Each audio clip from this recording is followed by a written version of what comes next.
Now we're going back to square one, making fire.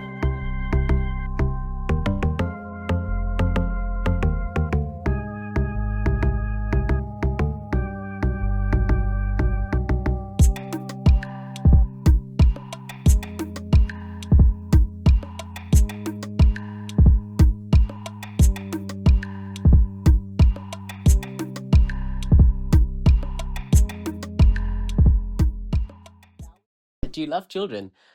As you're talking and you're talking about Abu. Kaleidoscope of sounds and rhythms and styles. I mean, when you listen to what now is called itende, Yeah. itende is a very funny thing because the people who are educated in terms of music, they didn't like it, and you play music like that. And it was played by people who didn't know how to play music, who played by listening. And the chords, they would sing with the chords. Ikulomalithi, uJehova uyingcwele, they would say, ta, ta, ta, ta, ta, ta. They didn't care that the singers are singing the same thing. Yeah. So they would also sing that thing, chords now, which is kind of redundant. But if you were to advise young people that want to break into the industry, especially gospel, what would you say to them? Young people that want to break into the music industry, gospel, it's an advice that I would give. Hlongwane, sawubona. How are you? I'm all right. Ubaba uyaziwa, abantu abaningi, they know you. They've seen you, they've heard you. I listen to you almost on a daily basis. But for the benefit of our viewers and our listeners, ngingakujabulela nje ubaba uma engazithula azazise. Okay. Jabu Hlongwane, bathi Pastor Hlongwane, abanye bathi whatever. But igama lami uJabulani. Sibonga kaHlongwane. Yes. Yeah. Okay. Ubaba usuka kuphi nendawo? Born eZola, Soweto, grew up eDlamini, Soweto, 1976, moved to KZN to a place called Entseleni for like a couple of years, and then moved to eSekhawini Township when eSekhawini was first established. I think 75, 76 lap. So, and then after that, finished my high school, Amango High School in Pangeni, went to University of Zululand, taught back at the high school being Sabuyo. Yes. For like 3 years, and then went and I was a lecturer at Skawini College for around 9 years. Left everything and came to Joburg to work in the music industry. So, Baba, you were at eSekhawini, Yeah. you were teaching and you were lecturing, but then you found yourself in music. How did that come about? The music part basically came from when we first came to KZN. Coming from Soweto to KZN, I remember the place where we were, we would see a car once a day. That's how quiet it was. Coming from Soweto to that place. Yes. It created a situation of extreme boredom. And then some guy in the neighborhood had a guitar, so we learned a few chords on the guitar. My younger sister and my younger brother, Ubongi and Ndombi. So we learned a few chords, and then we started singing in churches. We just would come and say, but yeah, and when we sang, they were like, wow, you must come back. That's where it started. Okay. Out of boredom. Okay. Because I wasn't singing Mangla, so it was a soccer player, a serious soccer player. And you did not want to pursue soccer as a career? I played soccer when I got to KZN, but there was not much soccer happening. Soccer was not a big thing. So when we did music and it picked up and people liked it, so we might as well continue with the music, but with no intention of necessarily being an artist. Yes. Let's enjoy Okay. And then at high school, then choral music. There was a teacher, Griffith Kanyile. Yes. We used to sing in the choir, so I like that. And then when I got to university, I started singing gospel music and jazz. So I used to play drums and sing jazz. I was a vocalist and a drummer. We formed a band with Mtunzi Number. There was a guy called Dutuko CBC. Was a Sihle Bunene. We used to have a band. You'd play jazz and R&B because young people liked R&B. But on Sundays, we would do gospel music at the chapel at the university.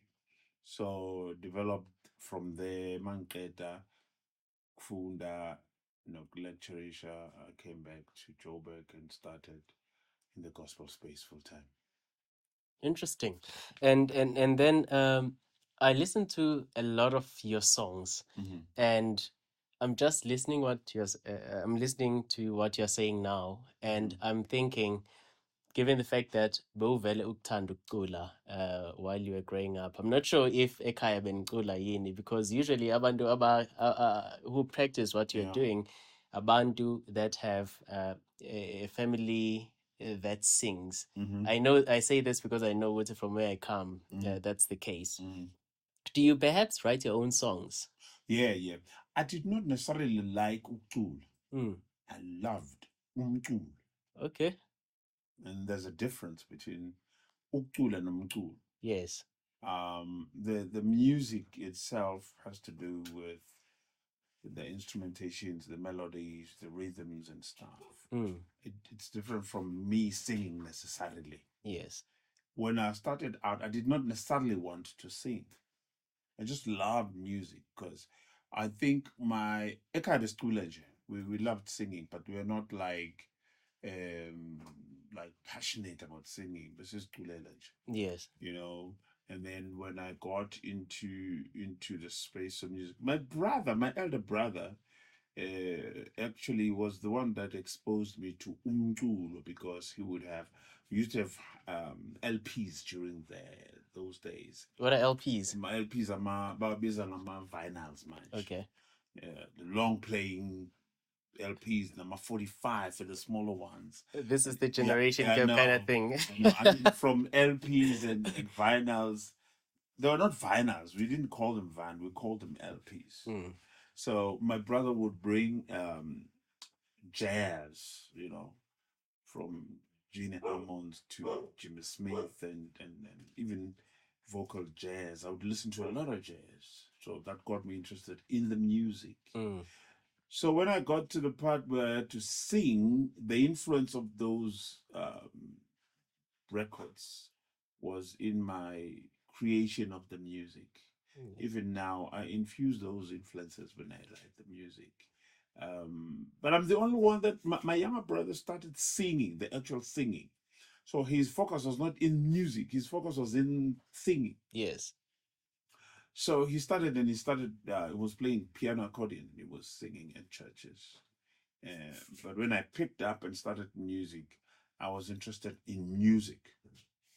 Then singing was just part of it, but I was interested in music. That is why I was interested in how the music world works, how the song comes from your pen to somebody's music collection. Yes. How it collects money for you in the process. How do record companies work with studios and producers and singers, and that's the interest now in the bigger picture. So I practice in the space, but my interest is rooted in the bigger picture of the music industry. Yes. Yeah. And did you have mentors at the time? Nah. So The mentor thing it must have been very difficult for you then. No, it wasn't. I like the mentors and the difficulties, because the way you guys see it now, the way it's defined, you need a mentor in order to make it easy for you, and that's a problem. Because making it easy for a lot of people does not give them a muscle to sustain what they achieve. Yeah. Because they got it easy because of mentors. I'm not saying mentors are negative necessarily, but sometimes you need to work for stuff, you know, Yeah. the hardships, not necessarily closed doors or hitting the wall kind of situation, but I'm saying the process, like mine process of thinking, how am I going to get this? Maybe I should go and call so and so, maybe I should ask so and so, maybe I should try this, maybe I should, I am where I am, in the capacity to hold on to it comes from that. Yes. Because a mentor will tell you what they know when they don't know you. So you don't know where I'm going. You will use what you know to try and get me to where I'm going when I'm not going where you are or where you are going. That's the problem with the mentor. Unless if a mentor is as professional or wise to an extent of leading you by making things possible for you, but not kind of leading you to a particular space. Yeah. Because I can tell you what I did, but you will not end up where I am. You see? So, for instance, songwriting. I would sit and write a song and record it on the tape and listen to it and hear that it sounds stupid. Yes. You know? And go and listen to radio and listen to a song on radio. I'm like, but they don't sing like this. And this makes sense. Go back and write another one and listen to it, including as I speak now. I'm speaking English. Yes. I besides the fact that I studied English at university, but I would speak. For instance, I would take a newspaper and read the newspaper loudly, record that, listen back. I'm like, there's a way that I'm saying things that is not really flowy. Say, I listen when I watch TV, I listen to people who speak English there. I'm like, oh, they don't say nationalism. Well, there's a difference between nationalism and nationalism. Or the stress is at the beginning, and so those difficulties are creating a capacity for me, so that when I get there, I'm able to maintain what I have achieved.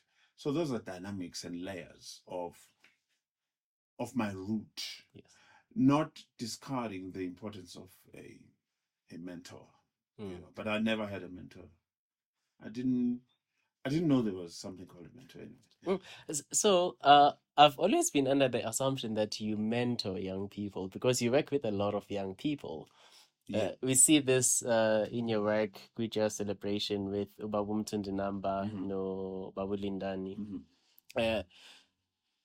I was thinking that you sort of like offer mentorship lessons to those guys. You could call it that, but what I do is I try to irritate people to alignment into their journey. I don't call it mentorship. I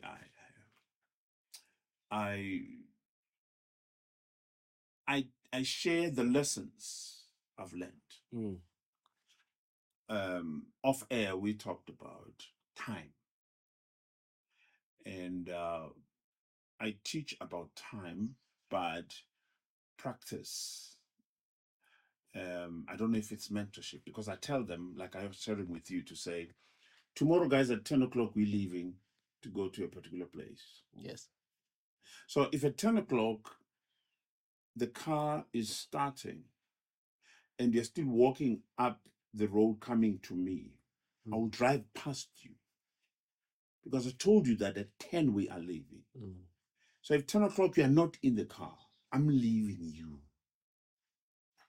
I do that after having shared with them the importance of time. Yes. I don't know if that is mentorship. So I do that with everything, whether it's songwriting, whether handling yourself as an artist, whether relationships in general, I do that. So I do not know what to call it, but I call it irritating them into alignment, because one of the problems we have as Black people, we are casual. The brilliance we have. I always make an example when we meet and talk. You're like, how are you? And the other one says, how are you? Who's it? Who's it? Nobody knows who's it. So we are very casual about stuff. I make this example. When you sit down and say, in the 24 hours Yes. that constitutes your Friday, what did you do per hour? You discover that half the time you don't know what you were doing. Yeah. Which means in the 24 hours, actually you can account for roughly around 12 hours if you're lucky. If your life is lived like that, if you are 30, it means you actually are 15. Because half your life you can't account for. Mm. You were just there, but you don't know what you were doing. Because you did not plan for it. You don't wake up and say, between 6 and 7, what I'll be doing, 7 and 8, what I'll be doing, 8 and 9, what I'll be doing. So that when you go to sleep, you know what you were doing today. A lot of people were existing on a day. So that is why maybe a lot of people, when they are 40, they have achieved like a 20-year-old. Because half the time they were not doing anything. Yes. So you need to allocate things to do to an extent that you allocate time not to do anything. Mm. So if you have 2 hours of doing nothing, when somebody says, let's go to the mall, it's my doing nothing time. I am not going to the mall. Mm. So your life has purpose and direction. Here and there, you might miss it from time to time, but you're definitely going to live beyond the 12 hours. And then you will see the things that accumulate in terms of what you are doing, the traction towards where you want to go. And you can't do that when you do not know where you're going. When you live your life like that, it gives you a direction, because having these hours allocated to activities, those activities need to accumulate towards a particular direction. Yes. So it forces you to have a direction. Like today, I'm here, I came from a funeral. I had to leave the funeral early, so I'm here at the time I agreed. And then I have 3 more appointments before I sleep today. So that is why when 2 o'clock hits, I need to be out of here, whether I'm finished or not, so that I'm at the next appointment. So my life is like that. And if I have a time where I'm doing nothing, it's allocated. It doesn't fall anywhere it wants. I'm not going to drop because you want us to do something. You can't call me and say, let's go to Pretoria when my time is allocated. So it helps you to say, today I wanted to meet so and so, but I feel like going to Pretoria. Call so and so, look, man, can we do another time? It is fine. I don't mean it to be lived like a robot. Yeah. But generally, to have a life that has a direction of some sort. You understand? So I live like now, going back to the kids I work with, I teach them those things. And I try to make sure that it's practiced. And they come back and say, hey, I used to hate it when you talk these things. Now I see it in my life. My things are not working out because I didn't listen to you when you're talking about those things that irritate me. Which is another thing. We don't like things that irritate us. Yeah. So we avoid difficult conversations and situations. But they help us to be on our toes in terms of the direction of our lives. Yeah. But then how do you approach, some conversations are not very easy to approach, everyone, especially if I have to engage you as my elder. Yeah. Aglula. Let's say, for instance, I'm facing this difficult situation and I know Guti, I need to talk to somebody because I need to get guidance. Yeah. But Ngesaba, because you are my elder. Baba. And Yazi.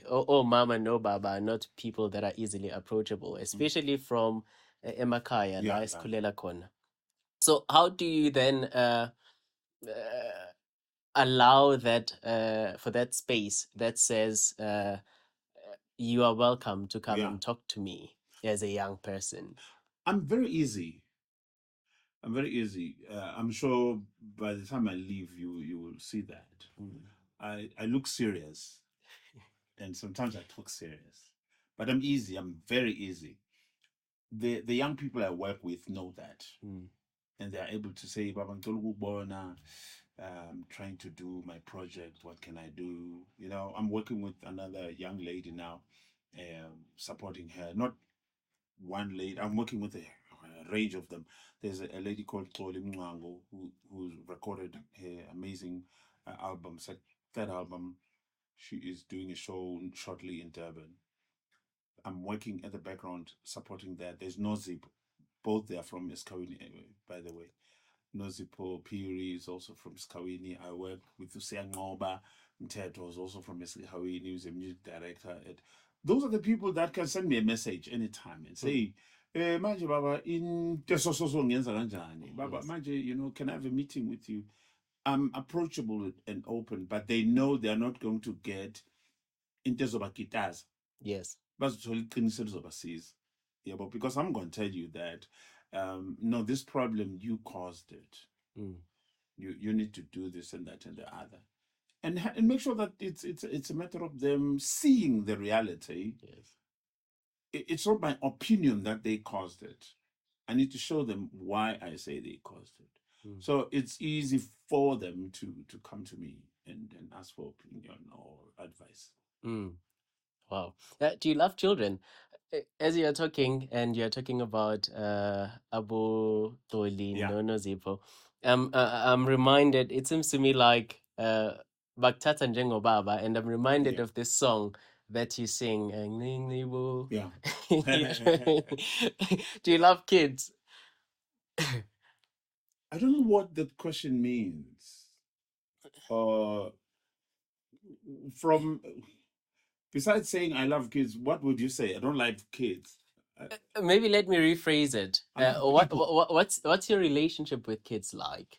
Young kids in particular, because I understand you work mainly with abantu asebakhulakhulile, but when it comes to ingane, what's your relationship like with them? Maybe the best way of putting it for me is I love people. So when it comes to kids, it depends which kids, whose kids, what's the context. But I do not have a necessarily particular way that I love kids more than a person that would generally love kids.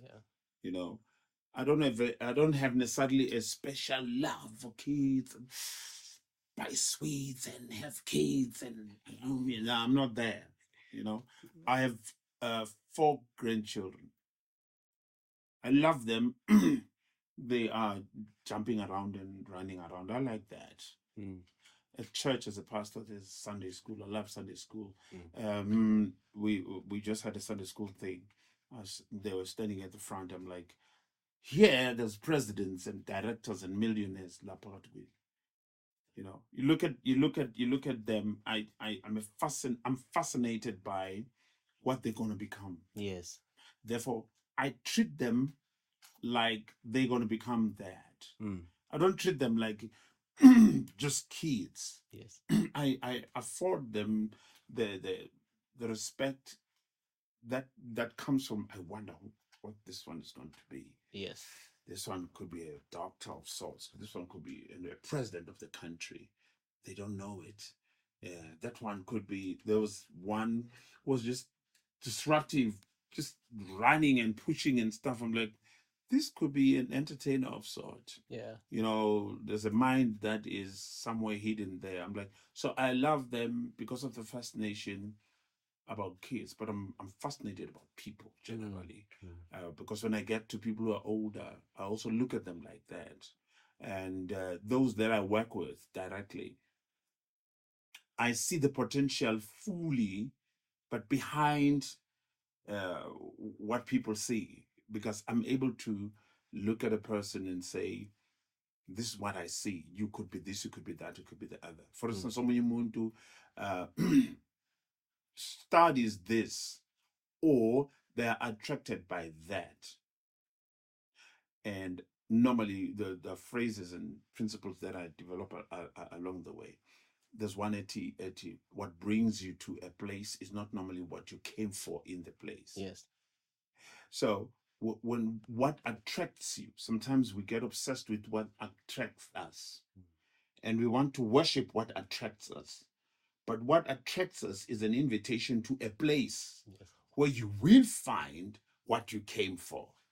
That is why a lot of people who studied something, they end up doing a totally different thing, but they're brought into that thing by what they started, which was attractive to them. I'm sitting here and I'm talking to you like this. I'm a qualified educator, but I'm not at school teaching people. I'm here. I guess I'm teaching to a certain extent. Yeah. But if I was obsessed with what I studied, I'll be a lecturer at some university and I'll be bored. Yeah. But what I found is that I could do the same thing that I'm passionate about in a different setting that I never thought of. So my conversation with you is actually a teaching and learning thing. Yeah. But what fascinates me in the process is what I learn from you while I share what I know. It's not teaching necessarily, it's sharing what I know. You know, at my age, all the knowledge I have and experience I have is useless to me. Yeah. So it's only useful to the next person who might need it. So my passion is to share what I know. You know, I even say, like a tree, when it fruits, the fruits are useless to the tree. Yeah. So that's why the tree is designed to have branches that spread to give away the fruit. So go back. I love kids. I'll tell you why I was asking that. Yeah. So where I'm staying right now, fortunately not in this province, Yeah. and not in KZN as well. Yeah. There's a pastor in one particular church that likes hosting Abantu, members of the church, but he would always make a declaration, please don't come with kids because I don't have that love for kids. So when I heard that song, I thought, oh, maybe he loves kids. Yes. I think the equation there between me and that pastor is that he doesn't love kids, and that's an issue. That is abnormalish, because loving kids is supposed to be normal. Yeah, of course. You know, especially when you have kids, you grew up with other kids, or you have sisters that have kids or siblings. If you go to a space where you say you don't love kids, there's a problem there. Yeah. But it does not make the other person who is kind of normal to be labeled as loving kids necessarily. But I understand where you say where you come from with that. I guess I would fall under the category of loving kids. Yeah. Okay. I appreciate that. Yeah. I'll take that. Yeah. So you say back to the cross. I'm saying back to my questions, and this question I've been meaning to ask. Yeah. You inspire a lot of young people. Yeah, I will stick on young people. I feel like I'm just a voice of young people, self-acclaimed voice of young people. Who inspires you as a musician? Ooh, I don't know, who inspires me as a musician? I don't know. It's a whole lot of people in the way they do music. Not one person, and they all depend on what music they are doing at a particular time. Yeah. For instance, I'm inspired was inspired way back when I started out by people like Sting. Sting, the R&B singer. Sting, it's not R&B. He's a bassist who used to sing with a group called The Police. Shape of You or Shape of My Heart is one of his songs. Yeah. I love Sting as a musician because you can't put him in a box. Besides that, he's a bassist and he's a singer, but the way he writes music, Englishman in New York, you don't know how to categorize that song. Especially when it breaks into God, then goes back. What is that? And then you will do a song that will be completely different in terms of how you would define it. So I'm like that. I hate sameness. So when I write music, I don't write songs that are the same. Yeah. My songs, you can't say that's his style. I don't have a style because I'm influenced by different sounds, rhythms, and melodies that come from further away from gospel music. I'm inspired by that. I love Stevie Wonder. If you look at Stevie Wonder's music, Yeah. you can't say this is a Stevie Wonder style. You can identify with his voice, Yeah. but the songs are completely different. So what inspires me is how these songwriters and musicians do music. I love, when you come back now closer, I love Mali music. How he composes the melodies and stuff. The recent one, the younger ones. Of this. My daughter actually have my second born daughter Ungcebo, introduces me to new music that is younger. Yes. Yesterday I was exposed to a group called Sebi Kapstadt. Okay. Zoe Mudirha and a guy called Manana. Yes. And they have German instrumentalists. Amazing music that you would call maybe jazz, neo soul, and stuff. I love fresh things that cannot be confirmed and put in a box. Yeah. So my inspiration is there. I want to hear something fresh. When I listen to music, I listen very widely. Some Pakistani rappers on one side, some Iranian women that sing melodies and harmonies that are crazy, in terms of how they layer their harmonies, not your soprano, alto, tenor. I don't know how they do their harmonies. They sing when they are working in their fields. So it inspires me to listen to all those things. So I wouldn't say there's somebody that inspires me. You sound like a very technical person when it comes to music. I think so, yeah, something like that. I think as a producer also, and as a songwriter, because when you write songs, a lot of people write music that sounds the same as songwriters, because especially when they play instruments. Okay, let me do this now here. I never studied music. Yes. Not one day. Everything that I'm doing, I didn't study in terms of music. But I observe and I see and I listen. So those who studied music, when you play a piano, for instance, you would normally sit on the middle C. So when you sit, your chords are on the middle C, you're composing. The tendency is to compose from there. But when you move from that chord where you are, there's a tendency to move to a particular chord most of the time. And that chord would call a particular chord most of the time. Yeah. So it calls to a trend that eventually makes your music sound the same without you being aware. Yeah. So what I used to do, even though I play a little piano, I would compose from rhythm. Yeah. Or from a drum, or from a bass line. There's a song I did at Vusoa Kumsebens. Yes. So I created it from bass line. Dum dum dum dum. Dum dum dum dum dum. Dum dum dum dum dum dum.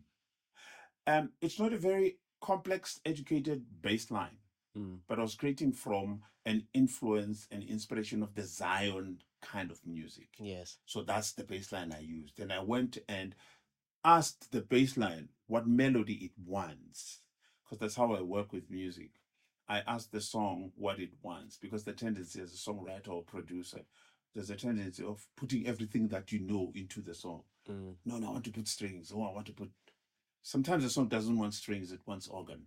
So you need to listen to the song and workshop the song to an extent that it tells you what it wants. Yeah. So that's how I create music. But I'm inspired by those people. When you listen to, if you go check Sebin Kapstadt, for instance, these instrumentalists are crazy. You hear sounds they use. They have these gadgets, where they touch and a certain sound comes out. When you have a drummer there, but there are drum patterns and sounds that come from these machines, that creates a nice tapestry of of rhythm that makes the song sound fresh, Yes. sound unique, because of how they're like craftsmen. Create the song. Like, I'm inspired by that. So you make reference to the Pakistanis and Yeah. other groups, Yeah. but you don't mention South African gospel artists in particular. Yeah. Even though you haven't named dropped, Yeah. even Yeah. with those ones. I wonder if you see any future in the gospel music industry in South Africa. Do you Oh, think it's evolving even? yes. Gospel music is moving, man. It's moving so much that it's like you slept and you woke up, it's taking a different direction completely. We when we came, I came from a background that many young people will not understand. The background of we had King Messenger's quartet. That was gospel. And it developed the prime of the gospel music was when Sizwe Zako came. Yeah. And Sizwe Zako did this thing with Fuyo and Rebecca. Just where gospel musicians were also positioned also as celebrities, you know. Yeah. That was the era, you know. But it was infused with elements that came from before then. And then we came into the picture during then with what we called African traditional gospel. Yes. We had a tapestry of influences from Zion to umculo seweseli to umculo wamanye amasonto. We basically were picking from the influences of churches. So, but the American thing was always coming, you know. And when we brought it as young people who wanted to do contemporary gospel, people did not embrace it. Yeah. That is why when we started it in Joyous, people were like, Nizens are Americans, you know. So what we did, we took the songs they knew, packaged them in a very contemporary way, which made young people to love it. Yeah. But old people to remember where it comes from. Yeah. Therefore connect to it. So it was a generation and another generation connecting to what we were doing. Now, the kids that were introduced by their mothers to what we were doing when they were 5 or 6, they are introducing their kids to the genre and the brand of Joy Celebration. Yes. Because of the packaging of the music. So, on my side as a solo artist, I experimented a lot without leaving the traditional gospel music. I brought this American influence from time to time because I love jazz. And then we experimented a lot. Now, there is an influence of the international worship music that is coming. When you talk of people like Once More, you talk about clearly they're influenced by the new wave of worship music. Yes. And about Kaya, contemporary, but aggressive contemporary music that doesn't compromise, even though it uses Zulu as lyrics. But the music itself does not sound anything like South African. It would be mistaken for other influences like Maverick and these international artists, because the world now is open. Yeah. So every sound and rhythm is influencing everybody. When you listen to people like Travis Green and listen to Danson Oyakin from Nigeria, there is a relationship that brings it together, you know, which makes the music to be a plethora of rhythms and influences that then are identified by the region from which a person comes. The melodies in Danson's music, you hear the melodies that come from Nigeria, or Thai Bello from Tanzania, or then Kaya Mteto from South Africa, or you know, it's speaking now. It then takes the music industry, the gospel music industry, forward in terms of growth. Yes. Wow. And I thought you were going to make mention of Amaphoisa Solundi there. Oh yeah, Amaphoisa Solundi. Yeah, they also have featured, you know, as a contribution with a couple of albums. They didn't last long. And there was Abo Mama Basimpumalang, for instance. Oh, Nkosami Ngibathanda Kanjani. They are still singing today. Oh, Yes. they are called Omama No, Basempumalanga. no. Babizwa Masibuyele Jehovah. Okay. I love them so much. Ilabo Mama bayacula nabane type yabo. And also there's music was a Swaziland. Yeah. There's a Swaziland gospel, which whether Bobo Shongwe Kupuga or Ngandweni and stuff, yeah, which managed to break the barriers and come to South Africa, and South Africans paid attention. We even borrowed some songs from them yes, to use in our spaces. Actually, when I do a project, I call on Swaziland songwriters. I'm like, please give me a song. I'm doing a song in my latest project from Zwakemyeni, for instance. And the previous album, I worked with Nduduzo Mate in one track. So I open it up because I mean, it's a colorful kaleidoscope of sounds and rhythms and styles. I mean, when you listen to what now is called Itende, yeah, Itende is a very funny thing because the people who are educated in terms of music, they didn't like it, you know, and you play music like that. And it was played by people who didn't know how to play music, who played by listening. You know,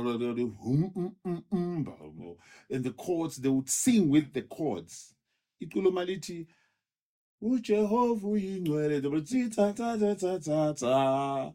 You know, they didn't care that the singers are singing the same thing. yeah. So they would also sing that thing, chords now, which is kind of redundant. But it grew and became a genre on itself. Yes. And when you start Itende Emerson 20, people go crazy. Of course. So it's crazy because you go to this complicated, even American influenced type of music of worship, and people are worshiping and stuff. Once what Kala Leon to what people go crazy. So we have a Americans because they don't have anything else. Yeah. They just have their music. We have their music and our music. And our music is rich. I mean, all these types of influences and rhythms and sounds and melodies. We have it here in South Africa only. Yes. So we have a lot. And we also have the American thing. We can do it in English and pretty good. I mean, you look at these young people, they're crazy. Sometimes they sing, you close your eyes, you're like, it's an American singer, this one. But no, it's a kid from down the road. Yeah. Yeah. Very good. Yeah, I can make an example of one such person, but he's not a gospel artist. Yeah. His name is Loyiso. He comes from Port Elizabeth. I'm not sure if you know of him, but Loyiso, I'm a fan of Loyiso. I'm a fan of Loyiso. I'm a fan of all these young people. I mean, when you listen to Manana from Sadie Kapstad, I promise you, right there with Loyiso in terms of how they deliver. Yes. There are many of them, a whole lot of them, influenced by the sounds from outside, but also, I mean, Loyiso just came to the American market and just sat there. When Americans, when they paid attention, like, he's even South African, because he's really good like that. Songwriting, production, singing, and stuff. Yeah. There are many South Africans who take what Americans can do and do it excellently. Yeah. It's amazing things. I love it because we got more than Americans.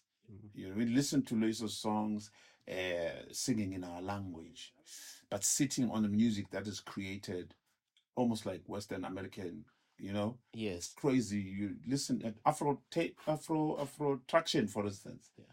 How he creates his music, his love music, which is connected to the Afro pop songs, both Tandwa Samings or Tumela Malume, those lyrics, you know. Yes. But when he deals with those lyrics and those topics, he packages them in a fresh way that makes a person who doesn't like the old traditional music to connect to what he does.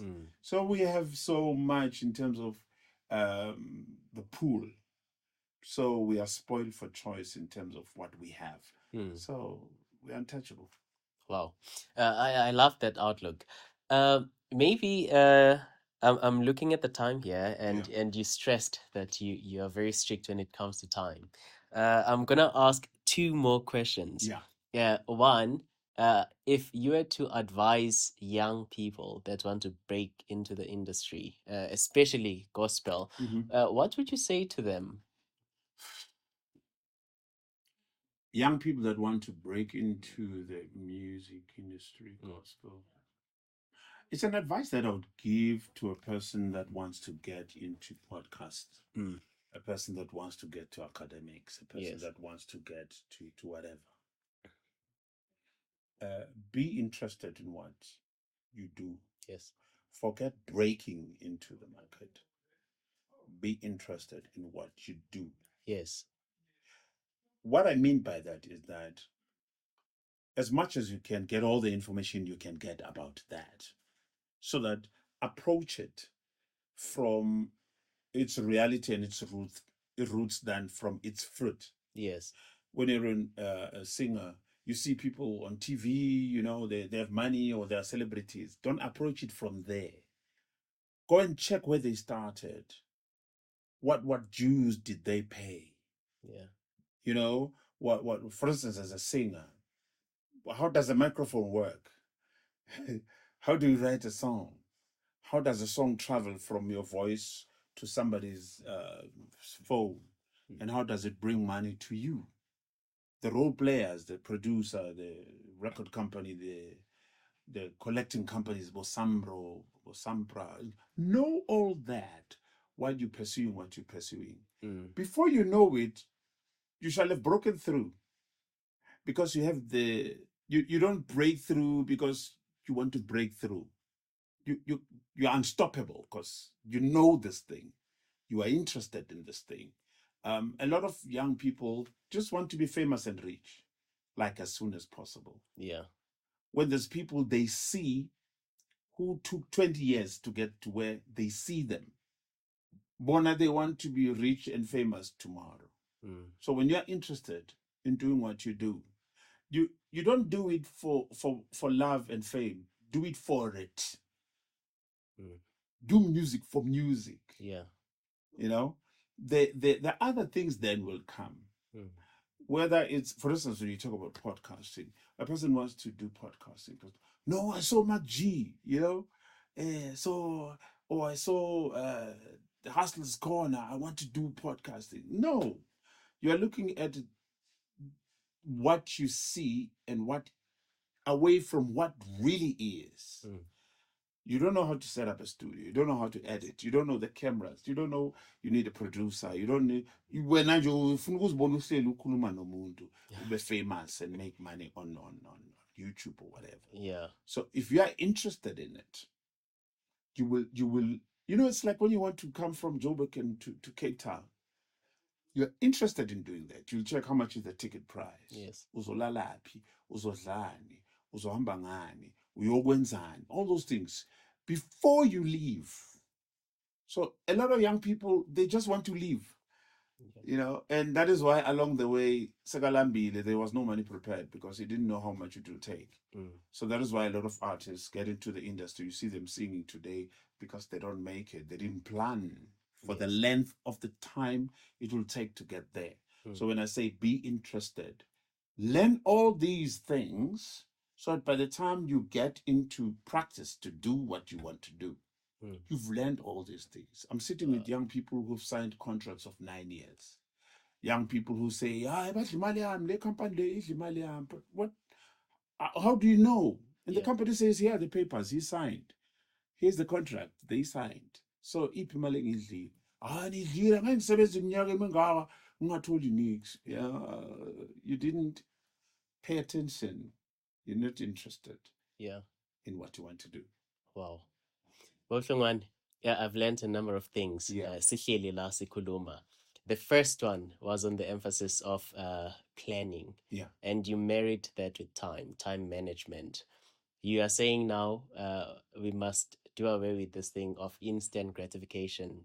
We must show interest in whatever it is that we want to pursue. I think those are my takeaway kule conversation. Ne? And I think I'm going to apply those in my life. And I'm hoping that whoever gets to watch and whoever gets to listen to this conversation is also going to do the same thing. Thank you very much, Thank you, Gabo. Put.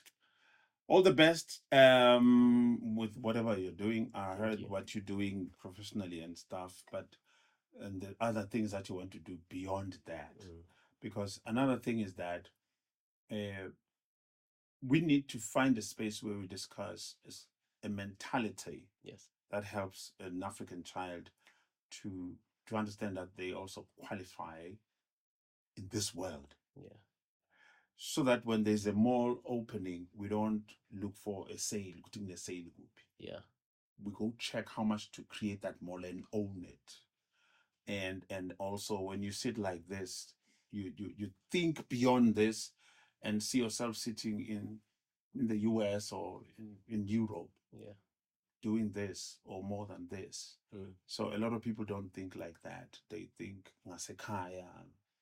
Well, I'm the best ngasekhaya, you know. When the world is bigger.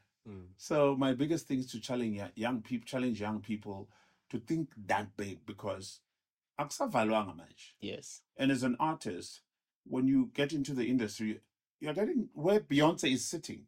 Yes. So you're competing in that space. So you better pull up your socks and work with the ethics in the ethic abanayo yokusebenza, so that you compete in that space. Yes. So that's my thing and the passion about young people. Wow. Siyabonga, Baba. Thank you, Thank sir. you very much. All right. I appreciate this. Now we're going back to square one, making fire.